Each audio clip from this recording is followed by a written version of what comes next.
What's going on, everyone? My name is SiahZ, and man, are my hype levels off the charts for Warhammer 40k Space Marine 2. And I wanted to make this video to really tell you guys why they're doing the multiplayer genre justice in this game, having pretty much full co-op, PvP, PvE missions, a really good plethora of things for us to do right at launch, as well as they learned from other games of what, kind of failed, like in Vermintide, Helldivers 2, and stuff like that. And they really seem to learn from that, and they're really doing this game justice in my opinion. Also, if you guys think this video doesn't totally blow, then maybe consider hitting that like and subscribe button. So now we're going to get into the full breakdown of why they're doing the multiplayer genre correct in this game. We're going to first talk about the PvE side, then get into the PvP side. So this is going to have a campaign that's roughly going to be about 12 hours to complete, and you can do this full co-op with up to 2 other people, which is absolutely amazing to see. A lot of other games really don't have co-op campaigns, so it's great to see that they actually implemented that here for people that want to do that with other friends. I know I'll be doing that. This is going to be the main thing that pretty much everybody's going to be running through. So it's really nice to see that you can do this solo or multiplayer / co-op. It's really cool that they implemented both options rather than just having one. So basically that's just the first thing for PvE. The main thing that you're going to be running multiple times with your friends, your group, maybe solo, building up, your money to unlock different stuff, try different builds out, different classes, is going to be your operations. Now this is going to be, like I said, the main PvE side where you're going to do. Basically, you can do this endlessly. What I mean by endlessly, basically there's going to be about 6 different maps to go to. So I'm pretty sure there's 6 different operation missions. If I'm wrong, please correct me in the comment section below. That you're going to basically be able to go play through and keep endlessly replaying those missions, getting your money to unlock different things, to try different builds. These are going to be the end game, or at least the after main story PvE content you'll be doing. Now the really cool thing is that these missions, after you play them once, will actually have a bit of randomness to it. So if you go ahead and play it once and you run the same mission, you might actually go through and see that there's different enemies this time. Maybe you'll go against Chaos Marines and etc. Now we actually know this because in an interview with Tim Willits, he actually revealed that they, like I said, will have a bit of randomness to it.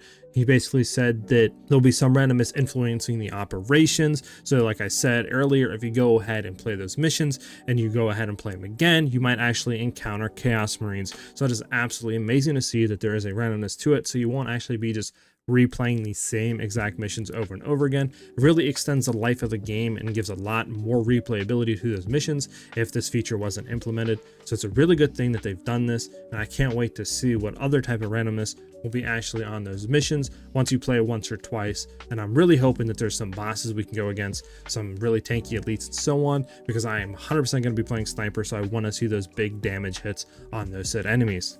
Now, basically speaking about classes, I'm also going to throw this in there because I do count this a part of the multiplayer / experience that we're going to be getting with the game. Now, there's going to be a good amount of classes in the game. There's going to be 6 at the start, and they have already said that they're looking to add more after the game comes out. So that's amazing to see.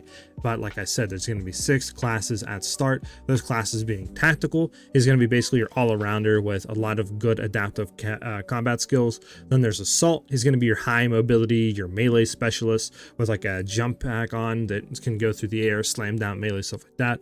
Then there's going to be your vanguard. This is going to be your kind of like resilient close combat type of person. Your fighter, this is going to be able to kind of go at enemies, close in on them pretty quickly. Then you have bulwark. This is going to be your tank, your defensive character with powerful kind of control lockdown abilities. Then you have your sniper. This is going to be your high DPS, basically single target character, which I will be playing. Like I said, I can't wait to see those giant, not crits, but those giant damage chunks off of the health bars of enemies. And then you have heavy. This is going to be your your kind of firepower expert with kind of squad like buffs that you can go ahead and throw on your team. The reason I mention classes is because there's a lot of build diversity on these classes, which is absolutely amazing to see. Now, what do I mean by build diversity on the classes? You're probably not really thinking about doing builds in this game, but they are going to be prevalent in the game, and that's the thing that I love to do the most. So basically what I mean by this is there's going to be a lot of perks to choose from. There's going to be your core perks, there's going to be your team perks, and then there's going to be your signature perks. So there's going to be a good amount of perks per class to actually go ahead and choose what you want to do. If you want to do more like range or more melee, some classes will have melee perks. There's signature perks which counter and revolve around the abilities. So there's a lot of build diversity there, which is absolutely amazing to see, which further prolongs the life of the game for the PvE side, because you're going to be able to go through one class, do a few missions, level him up, try to build him out, and then repeat that process with a different class, while those missions will have those randomness applied, so they're not the same exact missions that you've ran before. Now, besides the campaign, the operations for PvE, the gear building and your classes and perks, and there's also your gear and weapons will have different perks as well, and you can upgrade your weapons to do, not different things, but upgrade them to have maybe a bigger mag size or do more damage. There's going to be different variations for each weapon as well as the perks for each weapon. So absolutely amazing to see there for the PvE side. And then we can jump into the PvP side. So the PvP side, there's going to be basically, it's going to be 6v6 matches, and there's going to be 3 different game modes. Those game modes being Annihilation, Seize Ground, and Capture and Control. So Annihilation, basically it's going to be 2 teams against each other, and basically whoever takes down a team will earn 1 point, and then the first to reach 50 points win. So basically like your team deathmatch. Your Seize Ground basically is going to be your domination. There's going to be points to control to rack up scores, and basically once you hit the amount of points given, then that team will win. So your domination, control the hills, and so on. Then your capture control is basically king of the hill. There's going to be 3 specific zones in the area, and each team fights to control them. You'll gain points and keep control zone and grant your team points.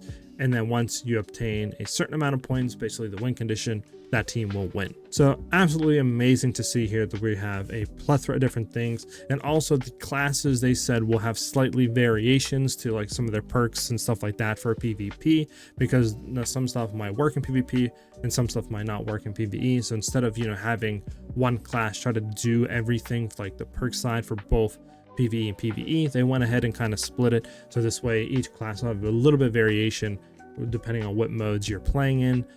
So this way it'll feel different and it'll work, and it'll be more focused towards whatever that style of content you want to focus on, which I think is absolutely amazing to see, because I can't wait to see what type of sniper class feels in PvP, what the gear and perks are, and then go to PvE and see what the difference is. So that is amazing to see as well. So all this, in my opinion, everything I said is the reason why they're doing multiplayer justice in this game, because you don't see a lot of games actually going ahead and launching with all these, full co-op campaign, single player campaign.